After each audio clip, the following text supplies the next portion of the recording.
Ready. Breath education complex में आपका स्वागत है।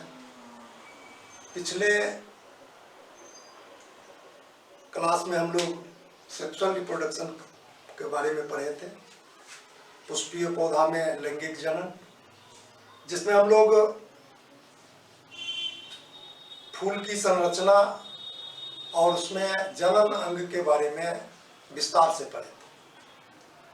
और आज के क्लास में स्पोरोजेनेसिस के बारे में पढ़ेंगे।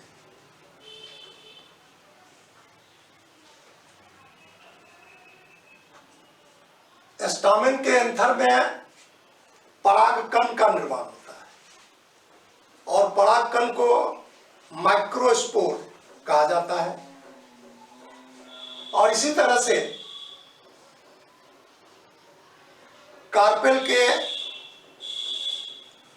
बीजांड में भ्रूण कोश का निर्माण होता है, जिसे मेगास्पोर कहा जाता है, जिसके बारे में बाद में पढ़ेंगे। एंथर में परागकणों के बनने की पूरी प्रक्रिया माइक्रोस्पोरोजेनेसिस कहलाता है। माइक्रोस्पोरोजेनेसिस के अंतर्गत हम ये सारे फिगर्स का डिटेल्स देखेंगे। एक सामान्य स्टामेन की संरचना जिसमें एंथर और फिलामेंट होता है और इसी एंथर के अंदर परागकणों का निर्माण होता है। सामान्यतः एंथर के अंदर 4 परागकोश होते हैं और वैसे एंथर को डायथिकस कहा जाता है।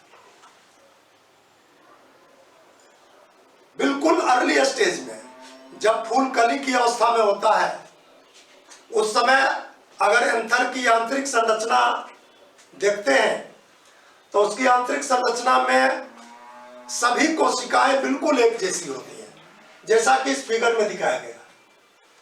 सारी कोशिकाएं बिल्कुल एक जैसी होती हैं, उसमें किसी भी प्रकार का कोई वेरिएशन नहीं होता है।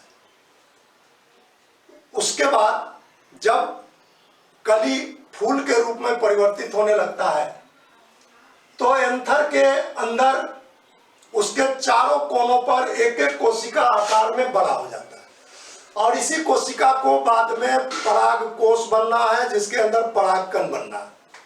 और इन कोशिकाओं को कहा जाता है आर्कीस्पोरियल सेल। ये 4 आर्कीस्पोरियल सेल 4 पॉलन सैक का निर्माण करेंगे, जिसके अंदर परागकण का निर्माण होगा। अब ये आर्कीस्पोरियल सेल एक बार समसूत्री विभाजन द्वारा 2 कोशिकाओं का निर्माण करते हैं और उन 2 कोशिकाओं में से जो बाहर वाली कोशिका होती है उसको पेराइटल सेल कहते हैं और अंदर वाली कोशिका को स्पोरोजिनस सेल कहते हैं। यह पेराइटल सेल लगातार समसूत्री विभाजन के द्वारा पॉलन सैक की भित्ति का निर्माण करता है, जबकि स्पोरोजिनस सेल कई बार विभाजित होकर कोशिकाओं का एक समूह बनाते हैं और तब वो कहलाता है स्पोरोजिनस टिश्यू। पेराइटल सेल से पॉलन सैक की भित्ति का निर्माण हुआ, wall of the pollen sac, और स्पोरोजिनस सेल लगातार विभाजित होकर के कोशिकाओं का एक समूह बनाया, जिसको कहा जाता है स्पोरोजिनस टिश्यू। स्पोरोजिनस टिश्यू की कोशिकाएं द्विगुणित होती हैं और यह इसकी सभी कोशिकाओं में परागकणों के बनाने की क्षमता होती है।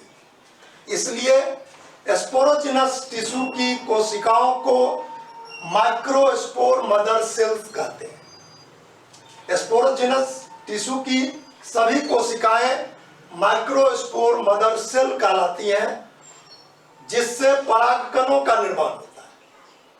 और जो पेराइटल सेल से पॉलन सैक की भित्ति का निर्माण हुआ, वो भित्ति कई परतों की होती है, उसमें कोशिकाएं कई परतों में व्यवस्थित होती हैं और उसके सबसे भीतरी परत की जो कोशिकाएं होती हैं वो आकार में बड़ी बड़ी होती हैं और उस परत को कहा जाता है टेपेटम। और टेपेटम की कोशिकाओं का उपयोग पोषण के रूप में होता है। जब माइक्रोस्पोर बनते हैं, परागकण जब बनते हैं, तो उसको पोषण इसी टेपेटम की कोशिकाओं से प्राप्त होता है, इसलिए टेपेटम को पोषक कोशिका भी कहते हैं। अब माइक्रोस्पोर मदर सेल्स, जितने भी इसके अंदर कोशिकाएं हैं, जिसे माइक्रोस्पोर मदर सेल कहा गया। अब इस माइक्रोस्पोर मदर सेल में अर्धसूत्री विभाजन होता है और उस अर्धसूत्री विभाजन के फलस्वरूप प्रत्येक माइक्रोस्पोर मदर सेल 4 माइक्रोस्पोर का निर्माण करता है। माइक्रोस्पोर को ही पॉलन ग्रेन भी कहते हैं। माइक्रोस्पोर प्रारंभ में 4 के समूह में होता है, जिसे माइक्रोस्पोर टेट्राड कहा जाता है। पहले 4 के समूह में है, फिर चारों माइक्रोस्पोर एक दूसरे से सेपरेट हो जाते हैं और जब सेपरेट हो गए तो वो माइक्रोस्पोर या पॉलन ग्रेन्स कहलाते हैं। इस प्रकार जो ये विभिन्न फिगर, जिसको हम क्रमशः कर देंगे,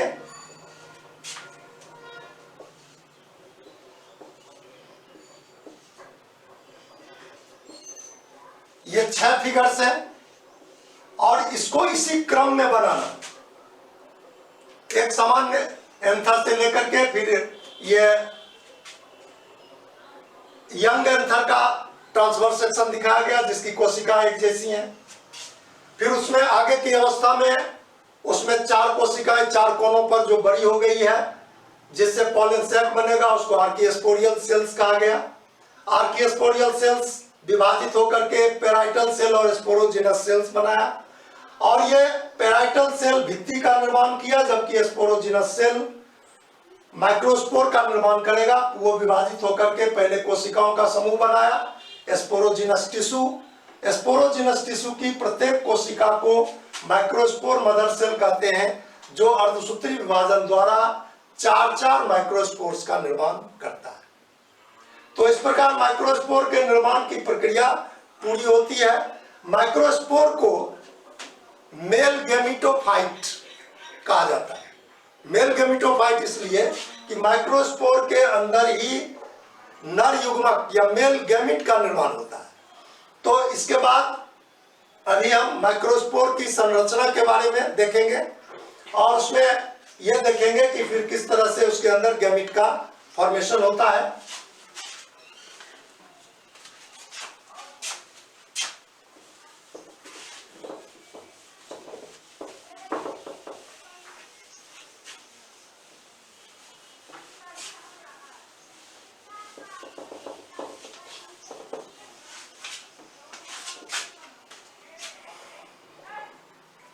तो माइक्रोस्पोर्स जो बना परागकण, तो वो परागकण अगुणित होता है, क्योंकि उसका निर्माण अर्धसूत्री विभाजन के द्वारा होता है। और प्रारंभिक अवस्था में जो परागकण होते हैं वो एक कोशिकीय होते हैं और उसकी भित्ति अपेक्षाकृत मोटी होती है। इसके अंदर एक बड़े आकार का केंद्रक होता है। इसे यंग माइक्रोस्पोर कह सकते हैं।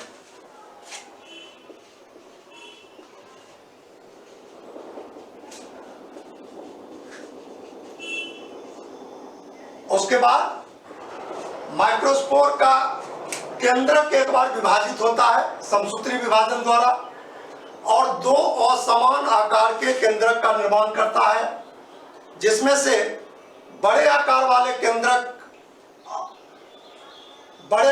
केंद्रक को ट्यूब न्यूक्लियस कहते हैं, जो बाद में पॉलन ट्यूब का निर्माण करता है, और छोटे आकार वाला केंद्रक जनरेटिव न्यूक्लियस कहलाता है, जो बाद में निषेचन में भाग लेता है। पॉलन जो परिपक्व माइक्रोस्पोर होता है उसकी भित्ति काफी मोटी हो जाती है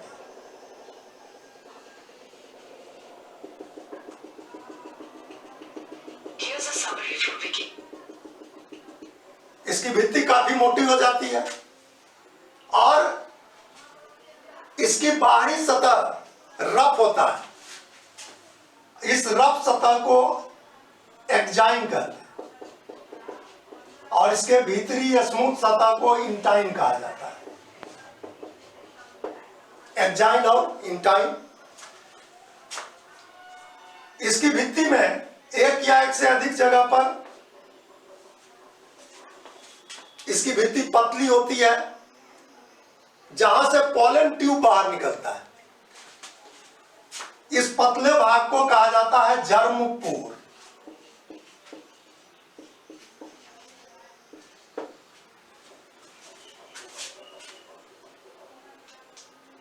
पोलन ग्रेन के अंदर जो दो केंद्रक का निर्माण होता है वो दो असमान कोशिकाओं में विभाजित हो जाता है, बढ़ जाता है। उसमें से जो छोटे आकार की कोशिका है उसमें छोटे आकार का न्यूक्लियस होता है, इसको जनरेटिव न्यूक्लियस कहेंगे।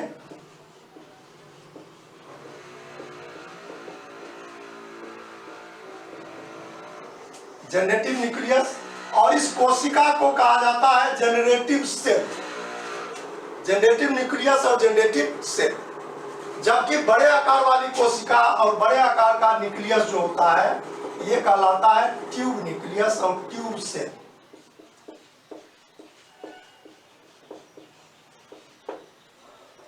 ट्यूब न्यूक्लियस परागन के बाद जब निषेचन की प्रक्रिया प्रारंभ होती है तो यह ट्यूब न्यूक्लियस पोलन ट्यूब का निर्माण करता है और पोलन ट्यूब कार्पेल के स्टाइल से होते हुए ओवरी में आता है, ओवरी से ओव्यूल में प्रवेश करता है, ओव्यूल से फिर एम्ब्रायो सैक में प्रवेश करता है जहां निषेचन की क्रिया हो। और यह जनरेटिव न्यूक्लियस जो है यह नर युग्मक के रूप में रहता है और निषेचन में यही भाग लेता है। पोलन ट्यूब इसी जनरेटिव न्यूक्लियस को एम्ब्रायो सैक तक ले जाने के लिए रास्ता प्रदान करता है। तो ये पोलन ग्रेन की संरचना है। एक यंग माइक्रोस्पोर है और ये मैच्योर माइक्रोस्पोर का फिगर दूसरा है।